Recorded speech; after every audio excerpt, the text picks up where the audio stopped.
Hey everybody, welcome back to Step by Step. I am Jake Richards and today we'll be covering video 2 of the 3-part video series of ice basing. Today I'll be covering adding the ice to our base we worked on last video, and we start by getting out the moss texture to create that nice mossy look around the bones. Again, a big shout out goes to my buddy Mike Ingram. You can look at him or his work on Instagram and also on YouTube by Mezgeik. He's the one who inspired me to create this cool icing base idea through our conversations and also through his awesome video about a Night Lord going over ice that is encasing another space marine. I'm taking it in a little different direction. In this case, I'm going to have bones and they'll be surrounded by a bunch of algae underneath the ice.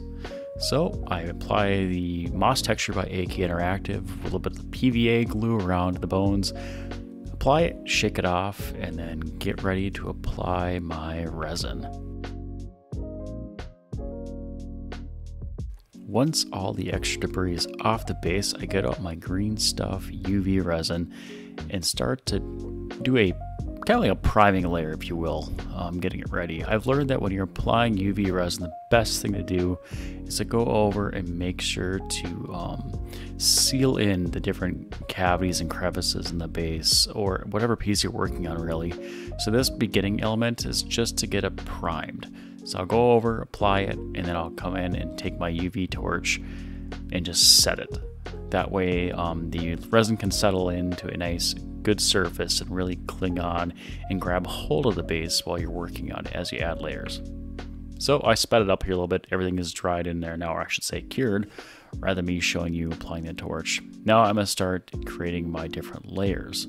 So I actually will at this point add more and more and more resin as I go. So you'll see me add a few different layers as I work. I forgot to mention early on, this base is a base by Secret Weapon Miniatures. It's a nice little thing to use because it already has a lip on it, so I can create this nice effect. So once the resin is in place, I want to start adding some depth to it. Now, since I'm from Minnesota here, we have a lot of ice, obviously. And so a good way to represent the different layers in the ice is get out Green Stuff World's new product called Liquid Frost. Ice typically isn't just clear. You can tell there are some different layers as it freezes, thaws, and freezes again. And that nice, I would say, frost effect really adds dimension to it. You'll notice that it creates this nice bubble, like geometric structure once it's dry. So I apply it, let it sit, and as it dries, it creates this really cool effect you see here. It kind of reminds me of those science experiments we did as kids.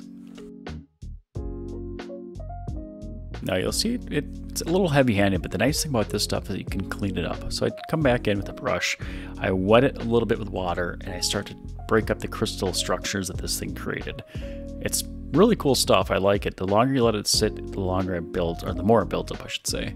So I just go and I tame it back a little bit because I want to be able to see these skulls and the bones I have underneath there. But I want to create and preserve some of the crystalline structure to really make it look like there's ice layers over the bones that I have in there.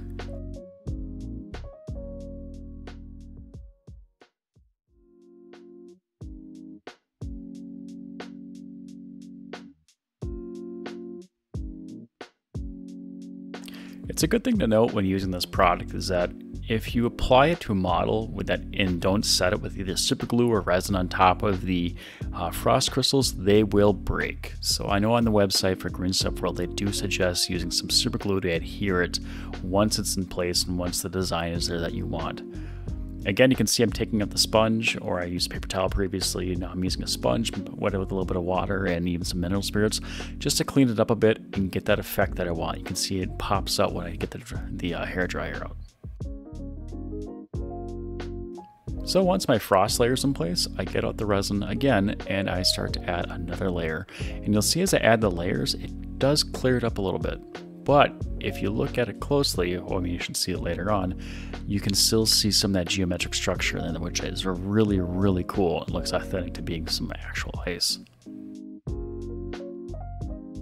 And as you see here, I'm just going back in, adding a little bit more very faint traces of the liquid frost effect, just to build up that effect here and there and just make some fine nuances of the different layers.